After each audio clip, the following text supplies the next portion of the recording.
Okay, there we go. We're recording. So I am Jenny Quarles. For those of you I don't know, but I think I know almost everyone today.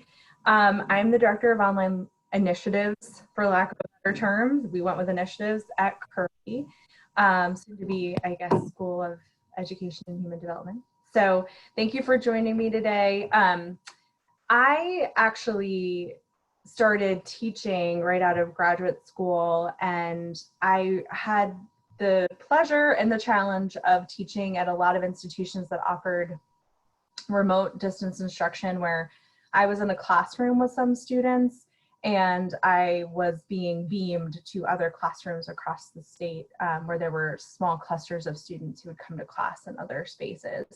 And so I've thought a lot about this synchronous instruction and the challenges and opportunities.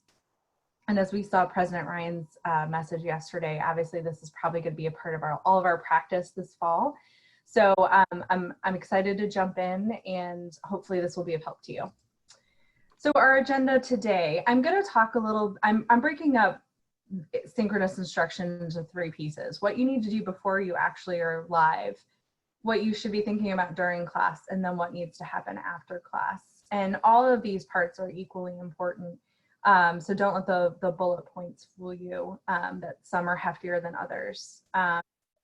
The pre-work is really critical in making sure that you are ready to have a successful experience in a synchronous course. And I did want to jump in first by just saying, if you did not know, Zoom Pro accounts are available to everyone at UVA, and that includes students and staff. And for our purposes, there's actually 2 ways to get a Zoom Pro account. So the most common way is to go to the UVA IT website and to go ahead and create an account following the directions. And I will be sending these slides, so you'll be able to click on these live links. But for those of you who are at Curry, you actually would be able to auto create your account by using Zoom through Canvas. So Canvas passes your user information to Zoom and vice versa. So both Zoom and Canvas know who you are. And so when you add Zoom to any of your Canvas courses, it will remember who you are, and it will remember what class you're in, and it will allow you and your students to be able to navigate Zoom right through Canvas. And if there's time later today, I'll show you what that looks like. But if there's not time, it will be a part of the materials that I'm going to be sharing with you after the session. So I think it's really important to remember that Zoom accounts are available for students, and making sure we're encouraging students to go ahead and create those accounts.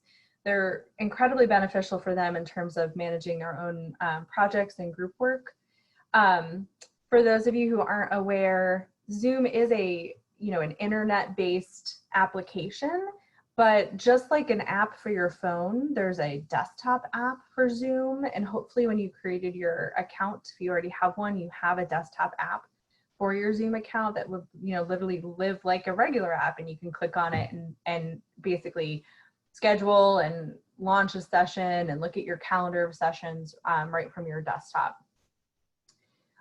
Zoom security features are changing almost daily. I'm sure all of you have seen the news about Zoom bombings and some of the other challenges that faculty and businesses have run into when using Zoom. Because of this, a couple of things you need to keep in mind. Always accept these Zoom updates that you might see pop up when you open your Zoom application on your computer. You're going to want to keep that desktop app up to date.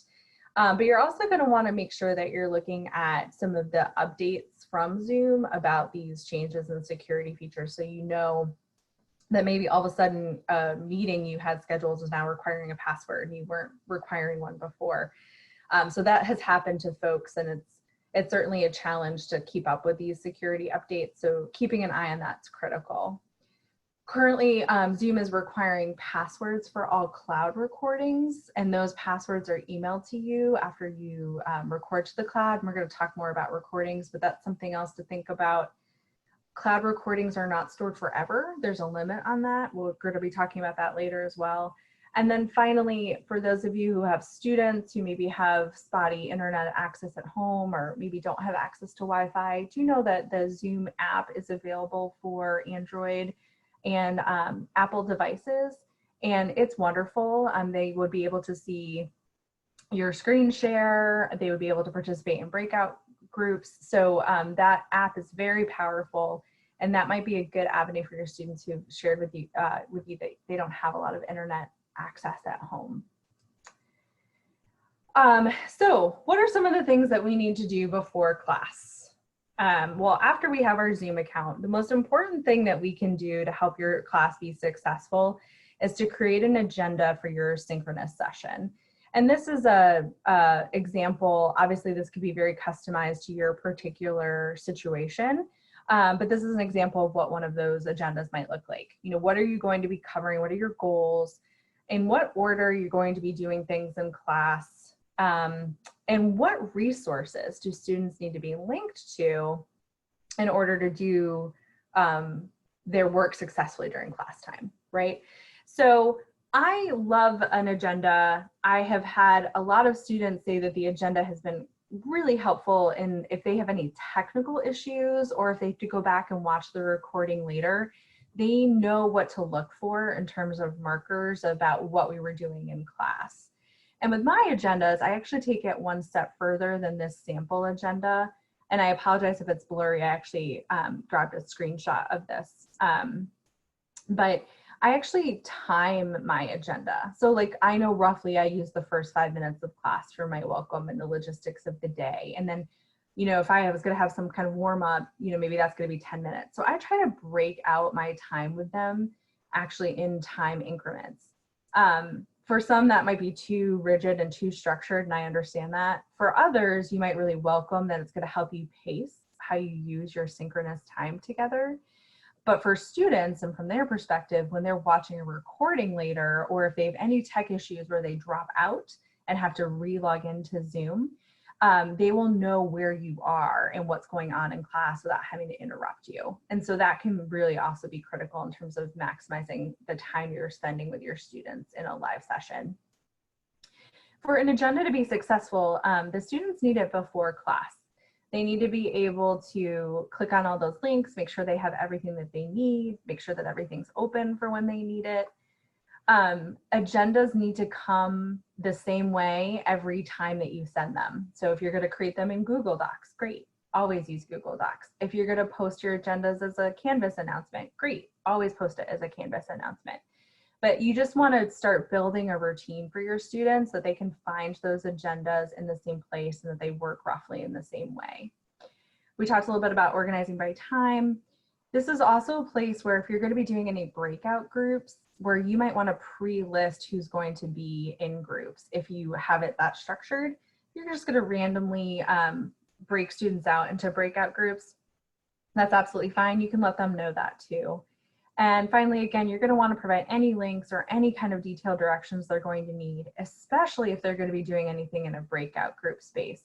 When they go to that breakout group space, they will not be with you. And I can't tell you how many times I've popped into a breakout group as the facilitator and have had students say to me, oh, I don't know what I'm supposed to be doing.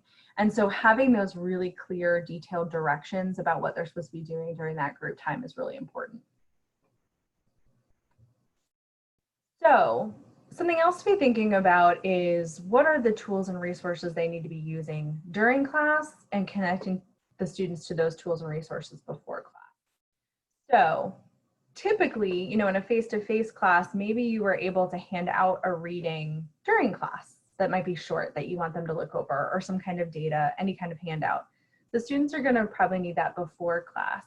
And yes, you could actually share a file through Zoom chat. So Zoom chat, and we're going to talk about this in more detail, has the ability to file share, so you can attach a file and share it with students. The downside of this, though, is what if a student wants to print it, right? Or what if a student has trouble downloading and opening that file? You don't want that happening during class time. You want that to all be handled before you start your class. Giving some students some guiding preparatory questions for what you're going to be discussing in class might help add to the conversation. when they're dealing with this technology in this foreign environment, it can be hard for them to kind of think on the spot the way that they would in a real class, and really sitting next to a neighbor, right? So giving them some opportunity to think about how they're going to use it as well is really important. And then any kind of tools that you're going to use. We're going to talk about all the tools that are to Zoom, but we're also going to talk about the tools that you could plug in to Zoom to help enhance your experience. You're going to want to connect students to those or alert them to the use of those tools in advance of class, because you're going to have students who aren't going to feel very tech savvy, and they're going to want to try and make sure they're able to do things before class starts. So you want to give them that advance notice. And again, a lot of this can feel very foreign if this isn't how you normally approach your face-to-face instruction, but these few steps are really critical to making sure your students have a positive experience.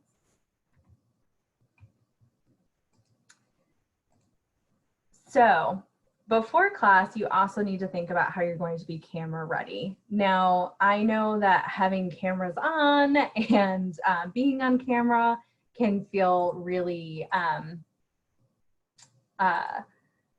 uncomfortable. And I also have received a lot of questions from faculty and staff about how do I best set up, whether it's a home studio or an office studio, how do I best set up an experience for students? How do I capture my best self, right?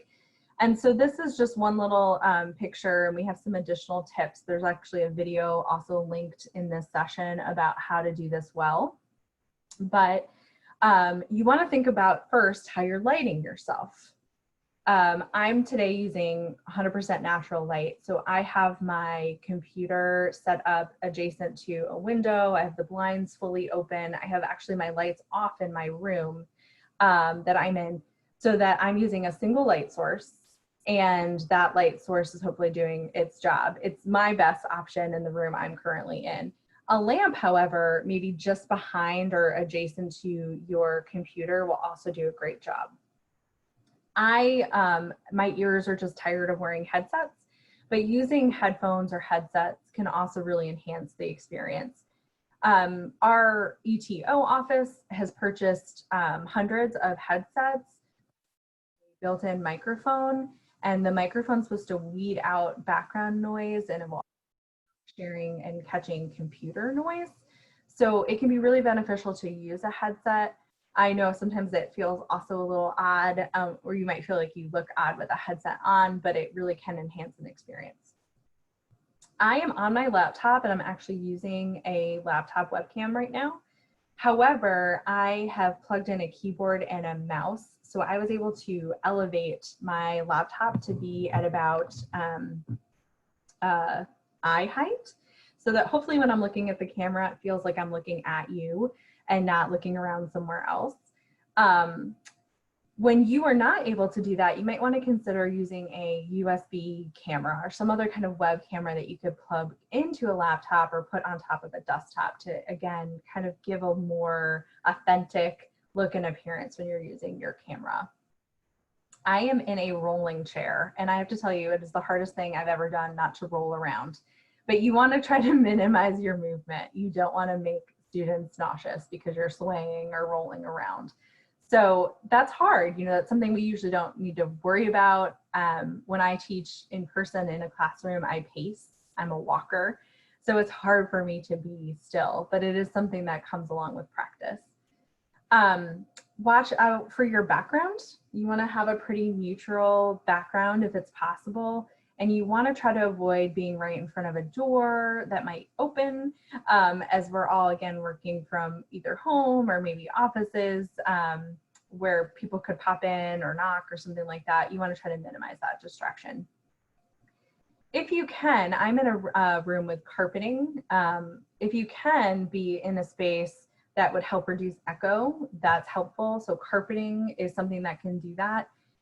Even hanging some blankets, right? But things that absorb sound can help minimize that echoey sound that will come from hardwood floors or really tall ceilings that you might have in your home, depending on where you're working.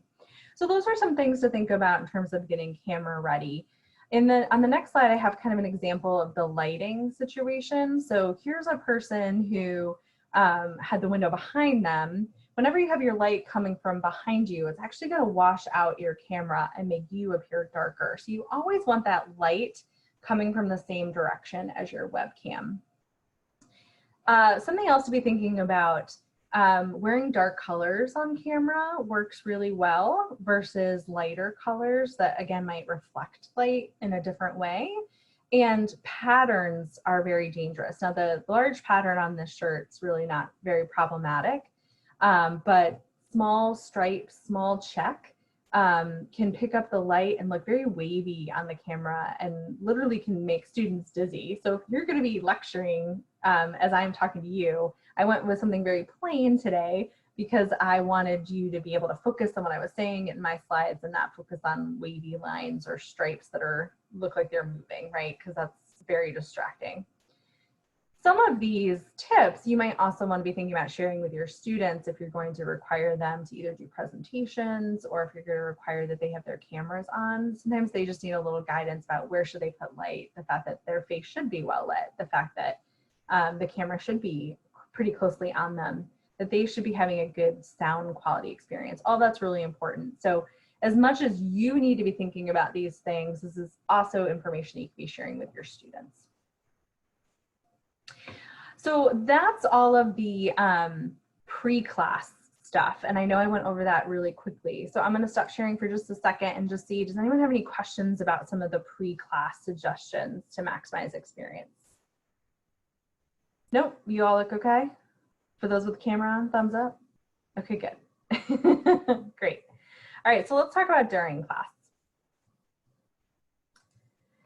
So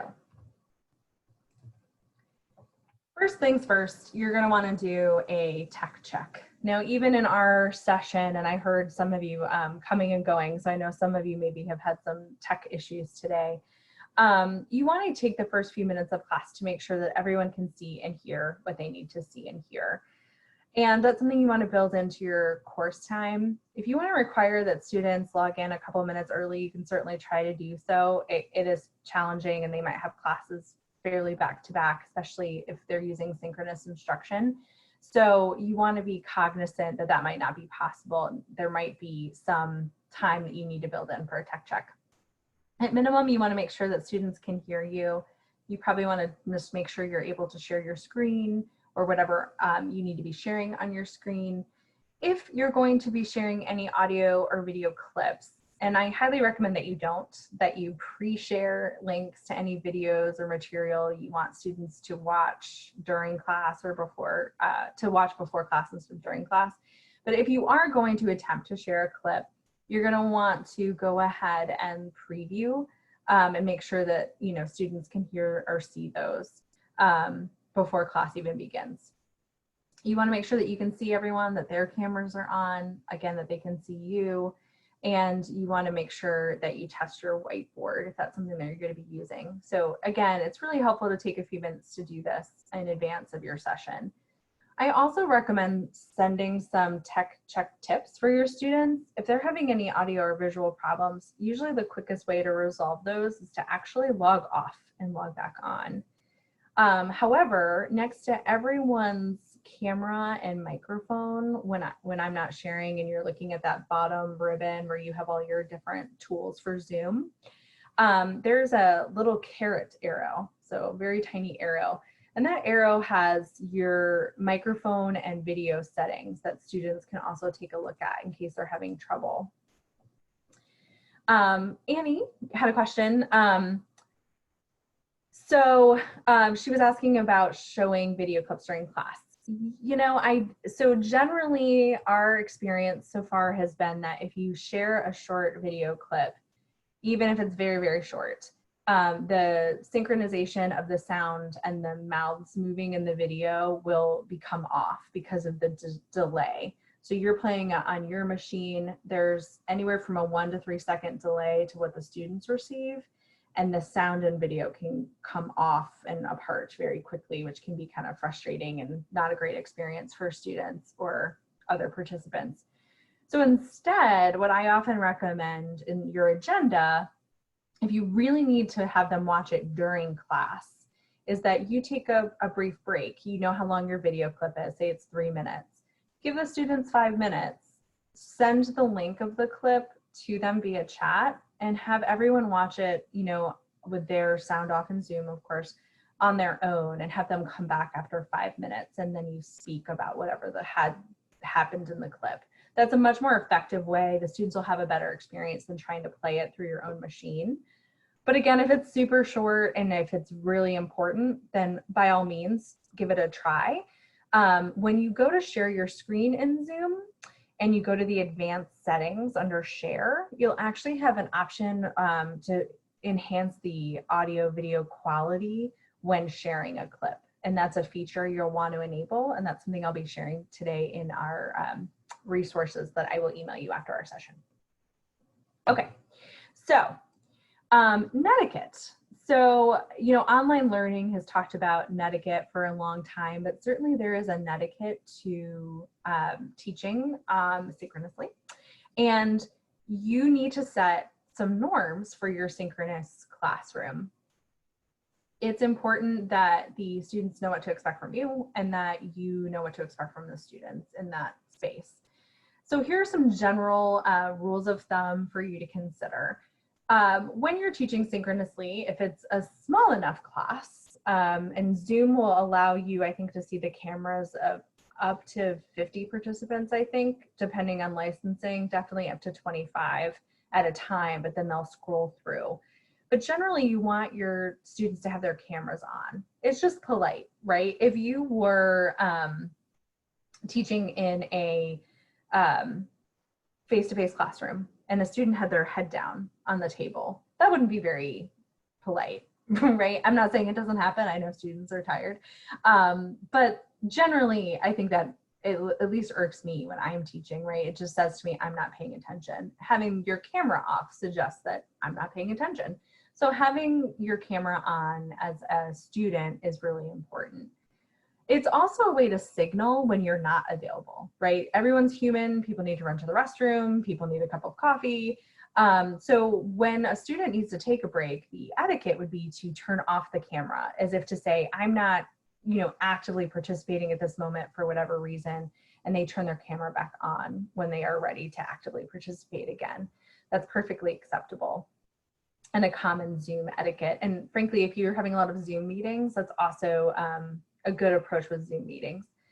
But you also, as a participant in a Zoom meeting, have some options that are at the bottom of the participants list where you can tell your facilitator to, you could say yes or no, tell them to go faster or slower. And there's actually also a coffee cup. And that's another way to signal that you are away, right? That you're taking a break. You want to talk a little bit about language for the virtual classroom, and you also want to talk about ways that they can approach disagreement in this space. Again, remember there's a delay. It can be easy for students to talk over one another. So they might need a little assistance thinking through how they're going to proceed with a normal conversation. How many of us have been in a Zoom meeting where it's like, oh, no, you go ahead and go, right? All of that.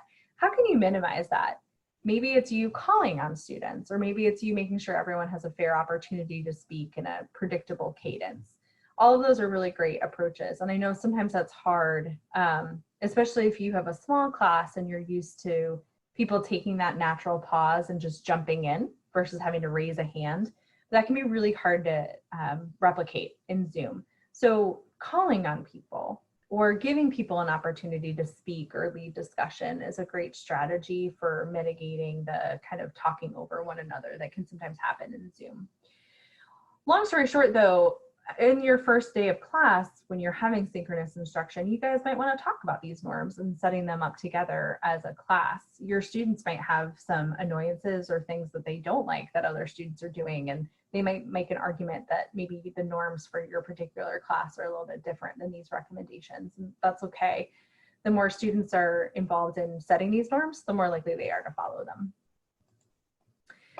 Okay, so you're in a Zoom session and you want to make the most of that opportunity. And that means that you're going to want to use some of the tools that are native to Zoom to maximize that teaching experience. And if you are here to think about teaching with Zoom and some good teaching strategies, stay tuned, that is coming. This is just thinking about some of the tools and not going into too much depth on the strategies. We're going to talk about that coming up. So breakout rooms. You can divide students into individual little conference rooms where they can have small group discussion. I know that was heavily utilized in the spring. It's very valuable. It does have some limitations. Currently, the two ways that students can go to breakout rooms are either randomly, like Zoom sorts the students and then you can send them to breakout rooms, or you can manually assign students to rooms. And of course, this is helpful if you have some preset groups that you want students meeting in. Zoom has a tool where you could upload an Excel spreadsheet to pre-make these groups for you. It is an incredibly buggy feature. Even like my most advanced Zoom users are like, I can't figure out how to get this to work. So it is a little frustrating. And the reason is students may or may not be logged into Zoom. So it might not pick up their name when they log in to join your session. They might rename themselves something wacky that in no way matches how you have named them on your Excel spreadsheet. Then how would Zoom know to put them in the right group? So little things like that happen that kind of break that functionality, but it is possible, especially for larger classes. Overall, though, breakout rooms are wonderful for allowing students to continue this small group instruction that probably happened in their face-to-face classes. So it's definitely a feature worth practicing and utilizing. Every Zoom room has the ability to enable a waiting room. And I share this less for synchronous class instruction, but more for office hours. And you can enable now your waiting room using a security tab that's now on your Zoom ribbon when you are the host of a meeting. So you can very easily enable or disable your waiting room. But if you're having a private conversation with a student in Zoom, but you know other students might be popping in, it's really nice to be able to enable that waiting room. And then you can send a message to the student in the waiting room who's waiting their turn saying, you know, you're almost finished, or, you know, I'll follow up with you when we're done. This is going to take a while. And you can send those messages now via text. Like if there's a little chat to the waiting room, or you can actually kind of make an announcement, a vocal voice announcement to the waiting room. Upcoming will be a feature where the waiting room can message you. And I think that'll be helpful. Right now that communication's been one way, so you have no idea what the waiting room person might be saying. Polling is another great feature. It is also accessible via that tool ribbon that'll appear at the bottom of your screen when you're a host. And polls can be pre-made so that you can have some poll questions ready to go in advance of class. So that's very helpful.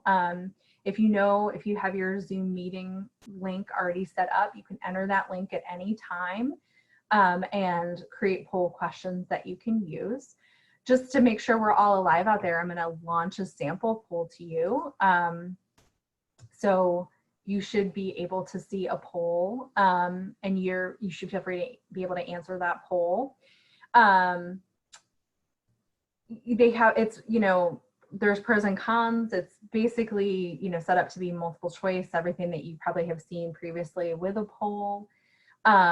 You are able, once the poll is complete, and I have 13 out of 14 of you who have voted so far, so we're close. And I'll probably end the poll in a second here. But I'm able to show the results to you. So it is a great way to take a pulse. It is a great way to ask a clarification question to your students. Currently, polling does not tie into any of our grade books or anything like that. And that's why I have some third-party tools that I want to share with you as another option. But I'm going to go ahead and end this poll, and I am able to keep talking to you while I go ahead and share the results of what happened with the poll. So you should now be able to share those see those results. And again, you can have quite a few poll questions. You can pre-populate a number of them knowing what your slides might include, and you can launch those polls at any time. The recording to the cloud, it's also really important. We're going to talk a little bit more about the value of recording later, but when we think about this upcoming fall, you know, we're going to have students who may want to try to participate in your class synchronously, but from a distance, so they might not be able to be in your classroom. But we know there's going to be a population of students who might need to rely on recordings. So recording to the cloud is really important, and we're going to talk about that after the class management, but it's a really important tool to think about. You also have the ability to record to your machine. The benefit of that is, of course, you end up with a MP4 file that that's saved to your computer. The downside is it takes an incredibly long time to process those recordings, and your computer needs to stay on while those recordings are being processed. So that's just something to think about in terms of a time commitment. Every Zoom classroom has a whiteboard. So right now I'm sharing my screen with you, but I'm actually going to stop that for a second, and I'm going to go ahead and share a whiteboard instead. So here's an example of a whiteboard. You could have a text file already on this whiteboard. If you teach anything that requires like considering math or something like that, you could have some math problems pre-populated here. So lots of different ways to use this. You can make a whiteboard more collaborative in that you could give students permission to add to the whiteboard. So just like you'd call up a student to write something on the board, right? They could add to the whiteboard in your virtual class space. So there's some value. I'm not much of a handwriter, so I'm just drawing some doodles, but you get the point.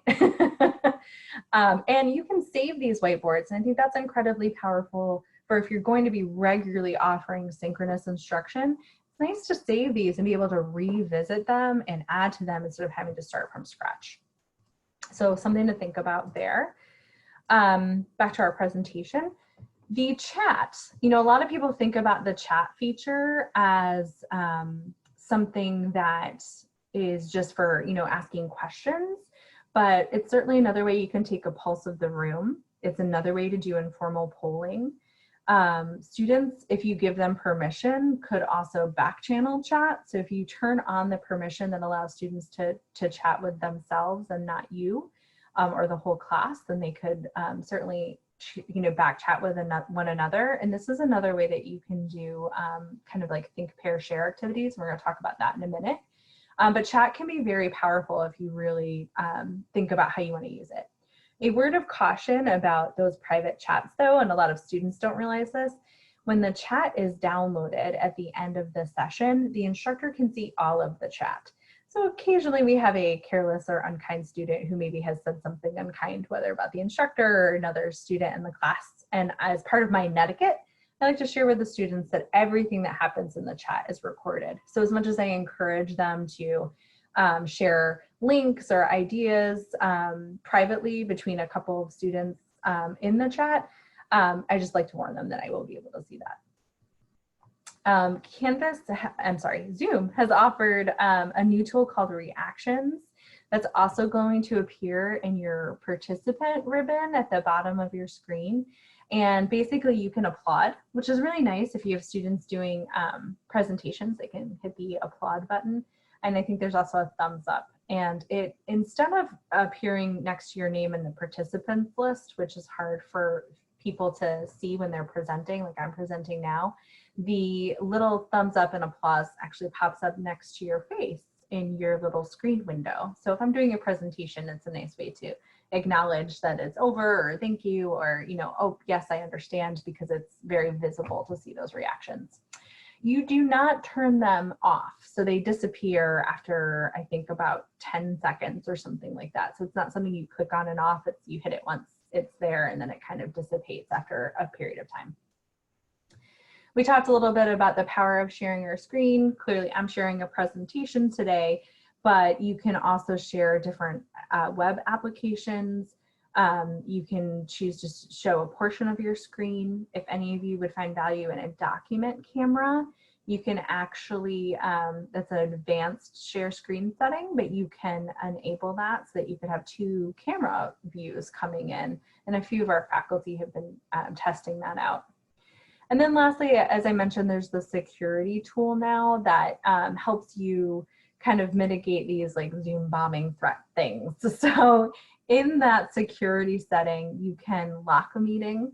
It's a little dangerous because if you have a student who does have technical issues that are legitimate and they drop out and have to log back in, if you've locked the meeting, they can't come in until you unlock the meeting. So that's a little problematic.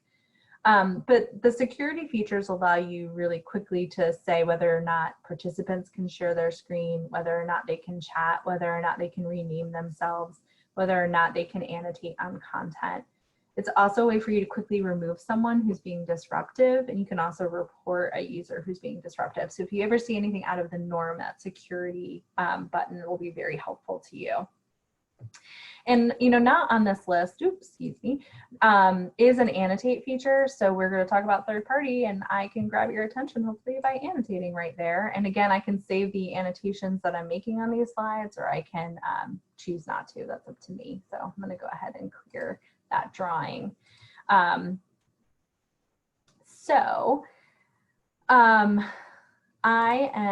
see a question from Annie. I am going to come back to it, I promise.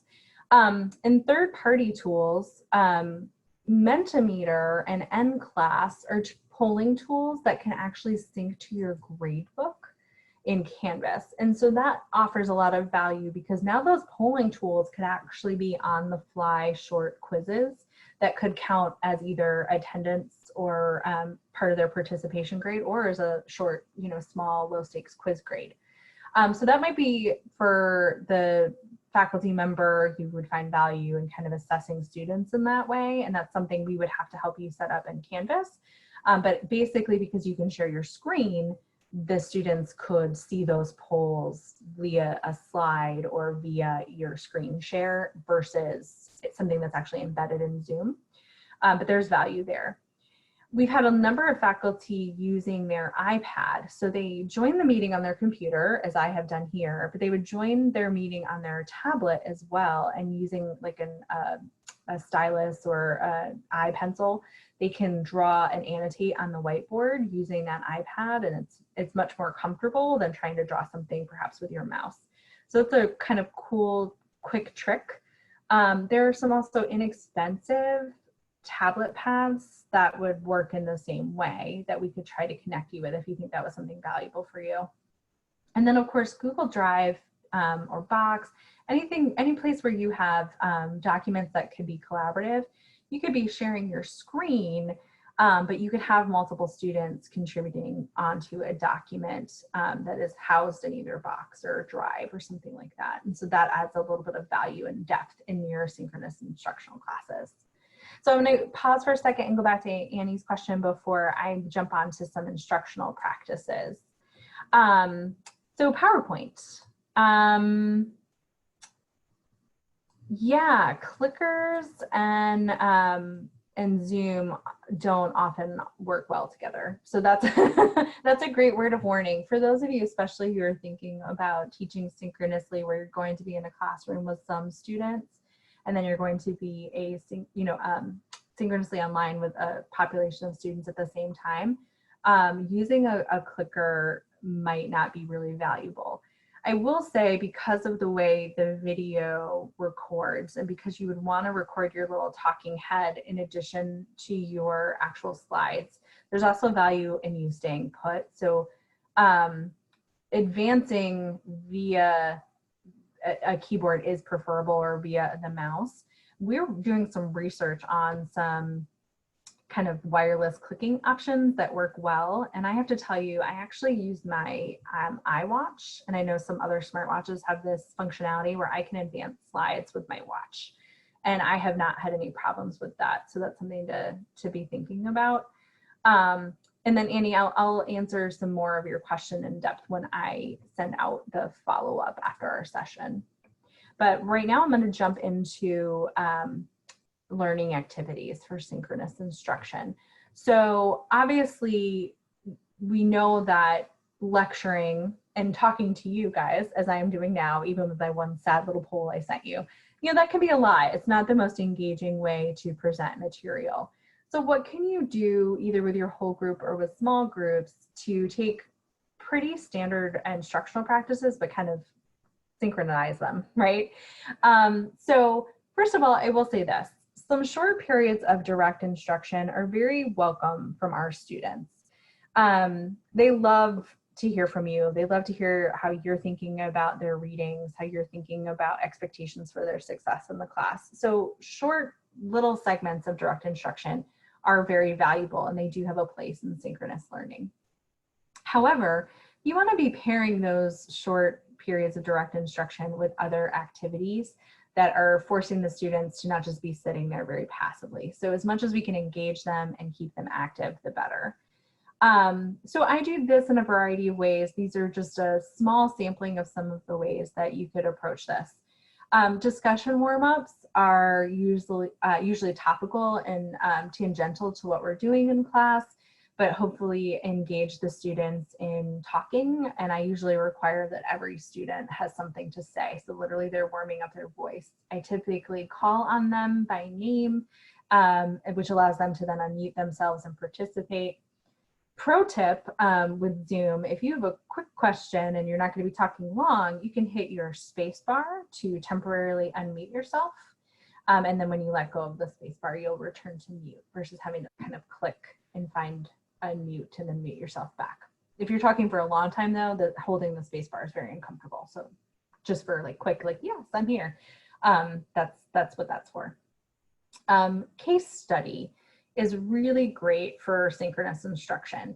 It's the general format of case just really works well, right? You give some students materials ahead of time, they're analyzing, they're maybe kind of gathering their own thoughts. There can be periods of whole group discussion about that. Then they could go to breakout groups and they can talk further about bits and pieces of the case. Then you can come back and share. So cases are really valuable. Cases that work where they have an initial set of data or information and do some work, and then a second piece of the case is released, is also a really great approach for using cases in synchronous instruction, because maybe they get the preset of data and information ahead of class and they do some prep work to really add to the valuable discussion of class. But then during class, what adds the value, which is why they log in, is because they get that next piece that then adds to their response, or they have to change their approach because of this new information. And that really adds something and it really engages students. Any work, frankly, with data analysis is also really helpful. So giving students a data set, having them respond, again, sending them back into their small groups to think about what they've done, releasing additional data. So it's similar to cases, it's just maybe not in depth in terms of background story. Obviously, facilitating whole group instruction, the best practices here are to go ahead and call on students rather than kind of waiting for volunteers. And I know that that may feel foreign to some of you. If you're okay with that silence or the opportunities that students will have to kind of talk over one another, then you could certainly try to let them just speak up as they feel ready to do so. But often what I would do is give them a heads up that I was going to be calling on a few people that day so that they had the opportunity to prepare, and then other students could certainly chime in. But that was the kind of the best of both worlds. So think, pair, share is just a pretty standard structure, definitely occurs get used all the time, right? Is you pose a question, the students think independently, maybe they write something. Then I would pair students with, elbow partner, and they would talk together about their ideas, and then we might do some kind of whole class report. You can still do that, and you don't have to send them to breakout groups. And this is where that chat feature comes into play. You can tell them in the agenda who their pair partner is for the day, and they can privately chat their pair partner. And yes, they're talking via chat. It's not quite as rich as, speaking to each other one-on-one. But sometimes I'll have students, chat each other their cell phones, and they do talk on the phone for just a brief couple of minutes to do their work. And that's totally student preference on how they want to do that. But then we come back and we do the whole group share. It's very low tech and low stakes in terms of how that works. And again, the students choose to what level they want to engage. Maybe chat's enough, but maybe they want to actually speak with one another. They can, they're on mute, you know, and that's up to them, whatever makes them comfortable. Again, this is kind of back to whole group discussion, but somewhat separate. I will have student discussion leaders for some classes. They will be assigned a topic. They will need to prepare the discussion, and they will need to handle kind of all of the things that are involved in managing discussion, and I become their support person. So I might be managing chat for them while they're leading their discussion. They have to kind of pull extra details out of their classmates. And that's a way to, again, engage some students. And I find the student participants who are not the leaders often maybe try a little harder because they have sympathy for their peer who's doing this work, and then they want someone to have that same sympathy when it's their turn. So that's a good approach. There is a pick a side game that some faculty will do, which is, if you think about it, if you put your two hands up, you could pick a side, right, left or right. And so you can give students a scenario or a choice, and that, you know, everybody who picks, you know, B raises their right hand versus their left hand. You can quickly look at your grid and see where they've picked, and then you can say, you know, John, tell me why you chose side B. So little ways that you can do some things that, again, you would do in your face-to-face classrooms. Role play can be very valuable. You know, we're a school of education, but I think this can work for so many of our other professional schools and even some of our liberal arts classes, where people are playing a role and the class is observing as people play out those roles. So it can certainly function in a form of debate. It can be having students show what knowledge and understanding they've gained about a topic. And then lastly, fishbowl discussions are where a small group is just assigned a discussion, and they have that discussion, but during the whole group of class. And so they have their discussion while the class is observing, and then the whole class jumps in and gives feedback on the discussion process and the data and information that the individual players brought to that discussion. So there's more, certainly, but those are some of the ones I wanted to highlight to this group. And these are things that you can kind of use in a cadence, a predictable cadence with your students. So you're varying what you're doing with them, but you're not lecturing with them the whole time. In small groups, you might want to still have them working on presentations. You can certainly use breakout rooms for those think, pair, share activities. I will often give them a question and answer response activity where they get a series of questions and they work to curate their answers as a small group and then come back and share. Read and respond activities, I might give them a small new portion of reading and have them respond and talk it out, and then again come back and share with the whole class. Almost anything that you previously did with small groups in class could work using the breakout room feature. But all of this is to say, you don't necessarily want to be doing this for 3 hours at a time. So if you were teaching a class that was typically 3 hours in length, you would not necessarily want to have synchronous instruction running for 3 hours. In those scenarios, I would recommend those short periods of direct instruction you pre-record and have students watch prior to class, and you focus on these whole group and small group activities for your synchronous time together. So we're about to get to after class, but I'm going to take this moment again to pause, and we only have 8 minutes left. So any questions about some of the synchronous activities that we talked about? Anything else that we've covered so far? No? Oh, yes, Sarah. Thank you. And you, nice. It's always nice that you'll know your students' names because it's right there. It makes it a little easier. Yeah. What's your rule of thumb about how much time to spend? Like, if you had a class that was, you know, you typically deliver and share in 2.5 hours in a real classroom, how would you break that into pieces in a online format? That's a good question. And I know, again, I think we're all trying to process yesterday's message. Here is what I'm going to heavily advocate for at Curry, at least. Knowing the parameters we have, which are at any time we might need to go fully online, right, if things escalated. At any time, you might have students very suddenly not being able to physically come to class, or possibly even being able to log on synchronously because either they are ill or they are self-quarantining and they are limited in, access wherever they are, that kind of thing. With that in mind, I'm going to heavily advocate that you take a 50-50 approach. So if you were normally offering 2.5 hours of instructional time, I would recommend that you do an hour and 15 minutes of synchronous time with your students each week. The other hour and hour 15, I would recommend maybe you use as your virtual office hours, and then so they can come in and talk to you during that time. It should be a time that's free on their schedule because it should be blocked if they are available. But then I would be giving them some pre-recorded material, some activity to do online. I'd be encouraging them to work in their groups with some very structured, guidelines about what that looks like.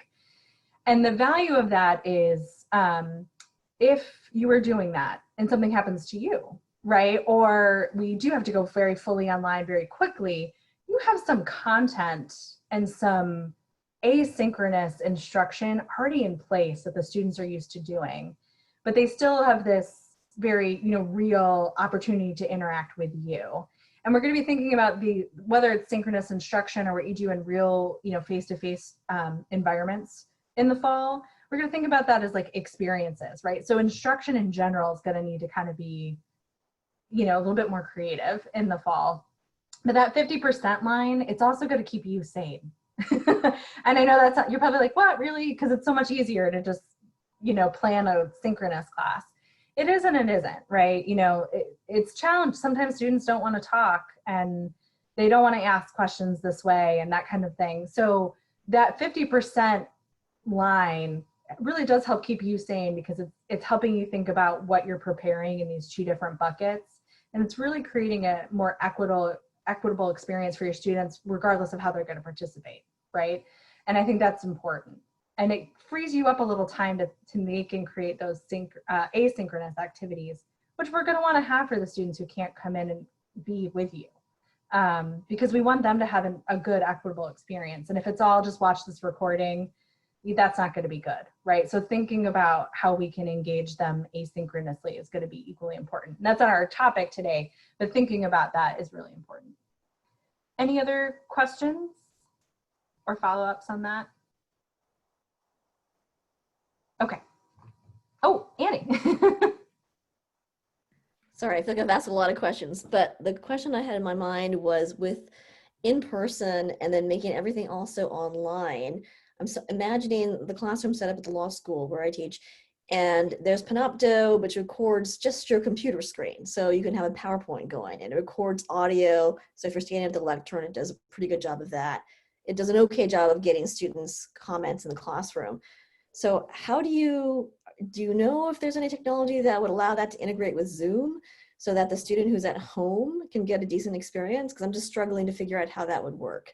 Yeah, so Panopto and Curry folks, we have Panopto as well. Panopto will allow you to live stream. So you can now it's not Zoom, and so the participants at home can be watching in real time and live, but they can't necessarily like chat with you if they're having an issue.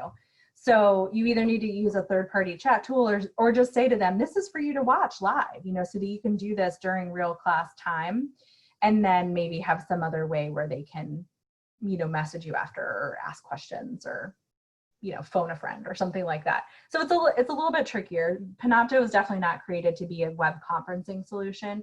It's just meant to be like a video repository and screen and class capture solution. But it has value, and that was a great segue because I do want to finish, but I will hang out for a few minutes after to take any other questions after class.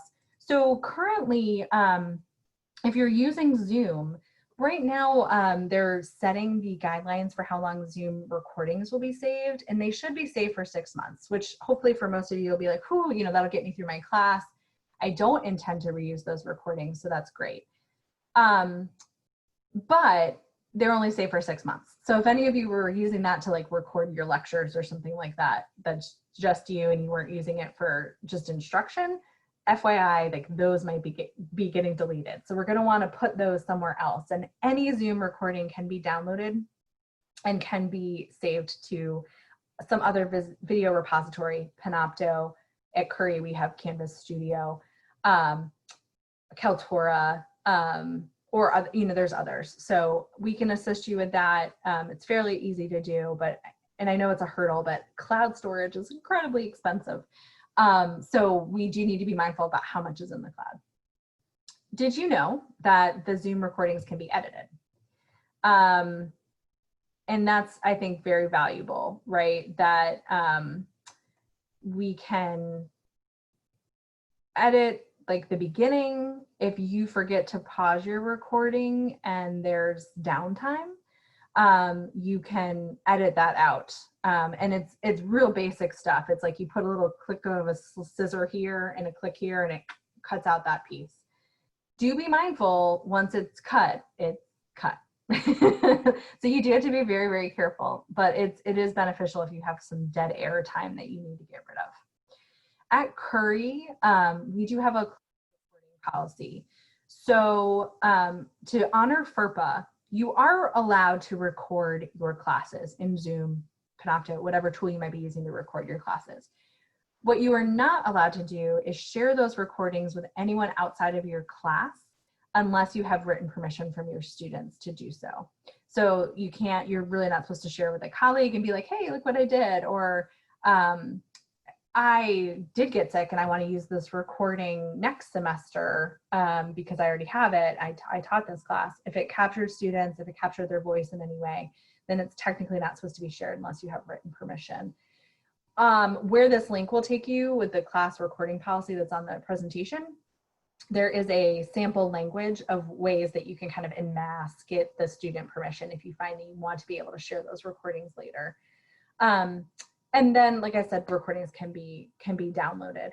If you are using Canvas for your Zoom hosting, your recording link will actually post automatically to Canvas for you. There's nothing you need to do after class, and students could click on the Zoom link in their class and they would be able to go in and access any of the recordings from your previous sessions for that particular Canvas class.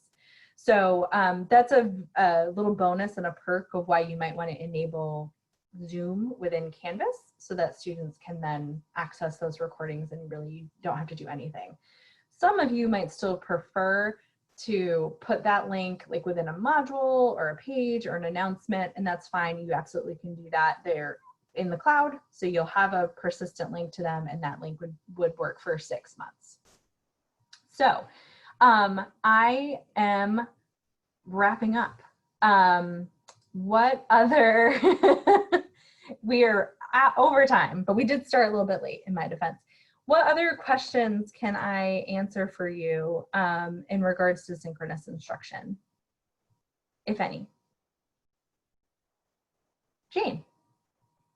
When you mentioned sharing, which I think is a powerful thing that some of us have forgotten about sharing the Zoom recordings, that you said the official classroom. What about other types of like group meetings? Where does that? Yeah, so you are absolutely allowed to share recordings of, meetings. I always, in a session like this, I warned you that you're all recorded.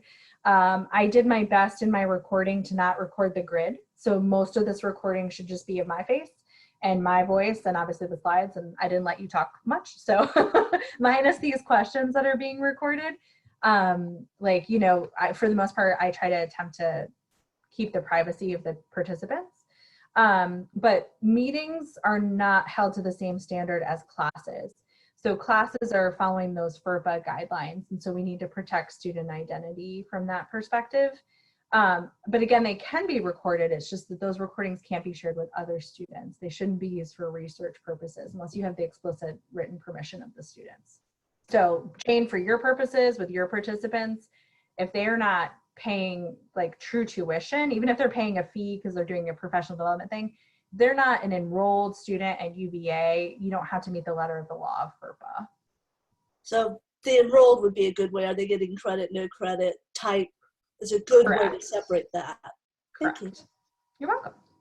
Any other questions?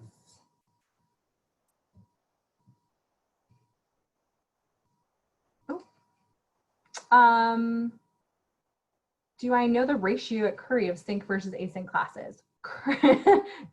Technically, no. I will say in a normal environment, we have a single program at Curry, the Administration and Supervision Program, that offers their program hybrid using a blend of asynchronous online and synchronous or face-to-face meetings in real time. That's the only program that's doing that actively. So we have some experience, and I'm going to definitely pull them in because they're pretty great experts at how to make that synchronous time really valuable and to really thread that line right between what should be asynchronous and what should be synchronous. So I'm sure you'll be hearing from those folks. And if any of you are hoping to attend the June, I think the time might be changing, but the Cups and Conversations, we're going to have some faculty talking about their experiences doing this kind of work, and they can answer some questions as well. So it's June 10th right now. I'm hoping to push it to 10 because ironically I have a training at 1 that day, and right now they're double booked. So anything else before you guys head out? Okay, well, thank you guys so much. You know, I'm always available via email if you have follow-up questions. And I will be sending some really robust resources. Please don't be overwhelmed. But I want to send you some Zoom guides to how to set some of these settings up so you will be ready for success. And thank you for using your reactions. You guys are so thoughtful. I appreciate it. Thank you, Jenny. You're welcome. Thank you guys. Have a great rest of your day. Bye.